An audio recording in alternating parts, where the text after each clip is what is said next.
são dois extremos que não existem no Evangelho de Jesus Cristo.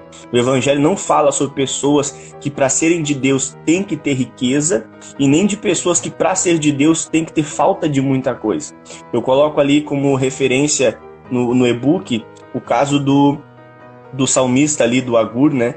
Ele diz: Deus, não me dá muito para que eu acabe me ensoberbecendo, esquecendo de ti, e também não me deixa faltar nas coisas para que eu não acabe saindo da palavra, até roubando ou sendo desonesto. Eu quero o suficiente, eu quero aquilo que eu possa ter uma vida digna, que eu vá sempre entender que é o Senhor que está me dando, que é o Senhor que está me abençoando, e que também quando as pessoas olharem para a minha vida, elas vejam que o Deus que eu sirvo é um Deus poderoso, que supre as minhas necessidades. Então o Evangelho, quando fala de prosperidade financeira, ele traz exatamente essa visão equilibrada. Não significa que ter muito dinheiro eu sou de Deus, ou não ter dinheiro eu sou de Deus. Na verdade, é possível ter muito dinheiro e ser de Deus, não ter dinheiro e ser também, e vice-versa.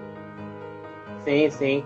A irmã Maria de Fátima, ela lá da nossa igreja, da nossa congregação, ela falou assim: hoje em dia, muitos pregadores não estão mais pregando como antes.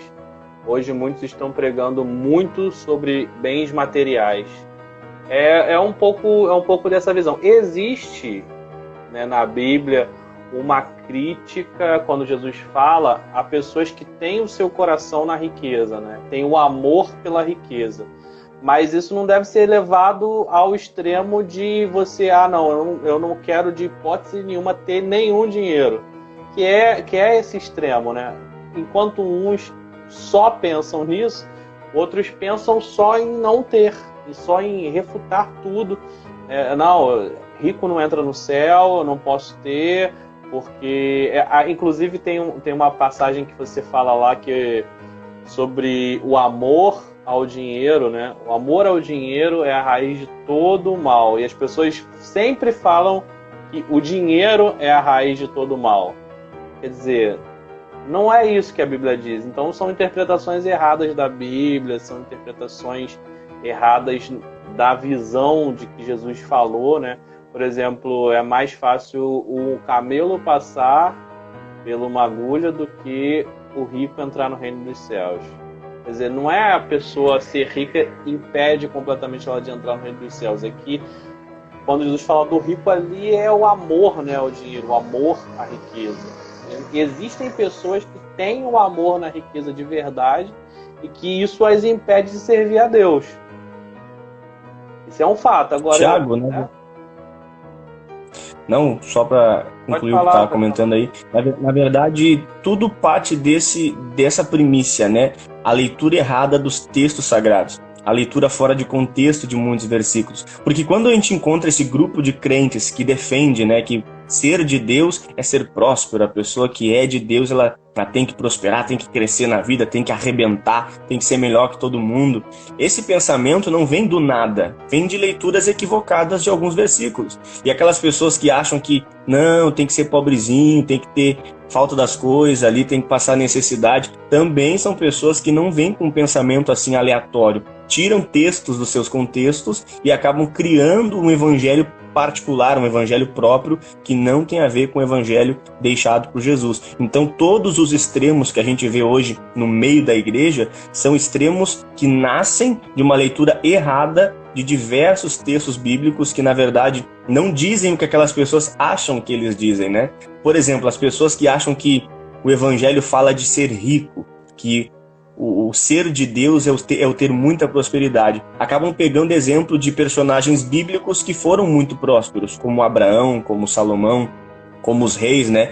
E acabam achando que porque aqueles personagens foram prósperos, eles eram de Deus, então logo toda pessoa que é de Deus tem que ser próspera. É uma falácia lógica, né? Sim. Isso até parece que faz sentido, mas na verdade eu estou aplicando um texto que não diz respeito a mim, como se ele estivesse falando de um modo geral para todo mundo que é de Deus ser próspero, como foi Abraão, Salomão, Davi e assim por diante. Não, são textos individuais que falam de personagens reais de uma época, né, específica que tinha como propósito serem prósperos porque Deus tinha algo para fazer através da riqueza deles. Agora nós também temos pessoas na Bíblia que eram muito de Deus que não tiveram toda essa abundância. Exato. Os apóstolos mesmo foram pessoas que chegaram ao final da vida, muitos de modo cruel morreram por causa da perseguição ao evangelho, sem ter bens, sem ter riquezas. O que Pedro disse lá para o aleijado na porta do templo foi: não temos prata e nem ouro. Eles não tinham dinheiro.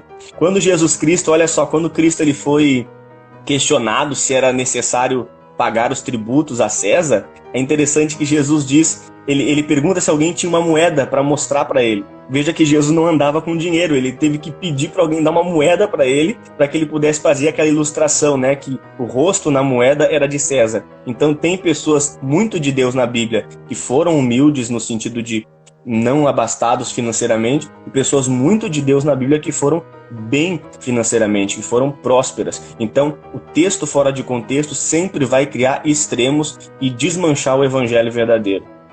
Sim, sim. Eu acho complicado esse tema aí por causa desses exageros. Inclusive, quando você tenta reinterpretar palavras, né? Eu já vi muita pregação dos pregadores, dos pastores, tentando justificar o termo prosperidade de várias formas e reinterpretar de várias formas para se enquadrar na doutrina que ele quer pregar na igreja. Isso é muito complicado, gente. É muito complicado mesmo. Marlon, sempre que você quiser falar, pode ficar à vontade, tá? Pode me cortar, porque você é o convidado especial aí para falar show de bola, do seu e-book. E se deixar eu falar, eu falo mesmo. Tá certo, tem que falar mesmo.